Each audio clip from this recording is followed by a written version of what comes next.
Nomor HP-nya 0812 91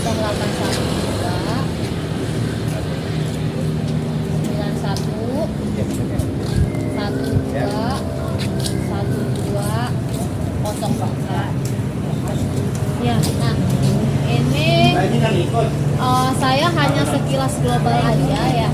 Kalau di sini saya lihat ini ada di tugasnya dari sekolah disuruh wawancara gitu. Nah, kebetulan kalau kami di sini adalah Balai Pembibitan Tanaman Hortikultura dikelola oleh dinas kami.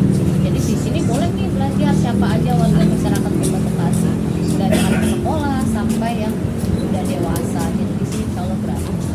Nah, ini nggak usah langsung diisi, mungkin nanti kita ngobrol-ngobrol, nanti adik bikin ini ya rangkuman lah ya, nanti biar tahu di sini seperti apa. Nah, dalam hidroponik itu hal pertama yang harus kita lakukan, yang pertama kita harus menyiapkan alat dan bahannya. Alat dan bahan apa saja? Nah, ini masuk dalam perencanaan hidroponik ya.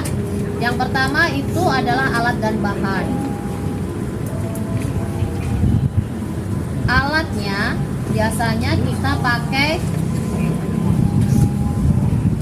ini ada yang tahu, ini adalah gergaji besi. Gergaji besi. Kemudian ada namanya TDS. TDS ini alat untuk mengukur kadar kepekatan nutrisi abemik. Kemudian ada pH meter. pH meter ini digunakan untuk mengukur pH air tanah. Kemudian itu alatnya. Kemudian yang ketiga adalah instalasi hidroponik. Ada instalasi yang sederhana, ada yang NFT, ada yang DFT.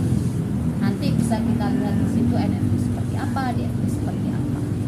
Kemudian bahan-bahan yang diperlukan untuk hidroponik yaitu yang pertama benih sayuran.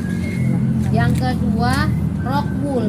Rifa tolong diambilin abemik Rifa. Abemik yang seperti ini namanya benih. Kemudian yang kedua adalah rock wool. Ini namanya rock wool, ROCKWOOL. Rock wool. Rock. Kemudian yang itu ada dua jenis, pupuk A dan pupuk B. Jadi kita nyebutnya pupuk hidroponik itu namanya pupuk AB mix. Jadi ada dua nanti. Ada pupuk A dan ini adalah pupuk B. Jadi ada dua. Ini nanti yang akan kita berikan pada tanaman. Kemudian setelah satu alat dan bahan, yang keduanya adalah yang harus kita rencanakan. Yang pertama yang dilakukan adalah penyemaian, proses penyemaian. Bagaimana cara menyemai sayuran hidroponik, tanaman hidroponik. Kemudian setelah penyemaian nanti kita bisa penanaman, kemudian perawatan, dan yang terakhir adalah waktu pemanenan. Jadi kalau misalnya kita penyemaian, biasanya rock wool-nya ini kita potong-potong seperti ini. Jadi ini rock wool sebenarnya panjang. Nah, satu potongan ini biasanya kayak gini.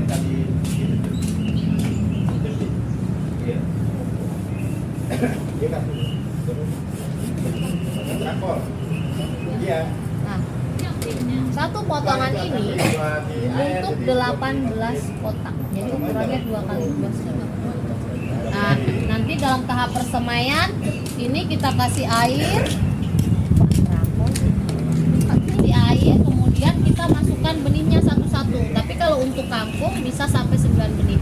Tapi kalau misalnya untuk sawi, pakcoy, selada, satu kotak ini hanya satu-satu saja untuk tahap persemaian. Nah, nanti Setelah ini kita kasih air, kita kasih benihnya, kemudian kita kenakan matahari. Sampai kapan? Sampai nanti dia numbuh berdaun 4. Nah, setelah berdaun 4 baru kita pindah tanamkan. Tahap yang selanjutnya itu pindah tanam.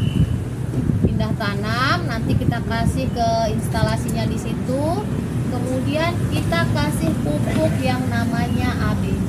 Nah, setelah pemindahan tanam, kita perawatan tanamnya, kita kasih pupuknya sampai dia besar. Kemudian yang terakhir itu sampai dia panen. Berapa waktu yang dibutuhkan dalam proses pemanenan? Kalau untuk kangkung 18 hari.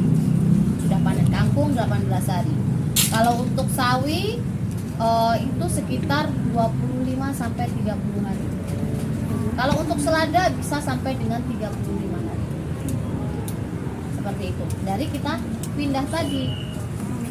Itu tahap-tahap untuk perencanaan hidroponik. Nah, kalau pelaksanaannya tahap-tahap perencanaan hidroponik itu kita satu mempersiapkan alat dan bahannya. Kemudian pelaksanaannya kita melaksanakan persemaian. Kemudian kita pemindah tanaman, kita pemberian pupuk, dan akhirnya pemanenan. Itu untuk pelaksanaannya. Nah, sedangkan pasca panen, nanti yang sudah pasca panen itu artinya selesai panen ya. Nanti tanya ke bu gurunya masing-masing. Pasca panen yang dimaksud itu pada saat proses pemanenan atau setelah panen. Kalau bahasa kami pasca panen itu setelah pemanenan. Biasa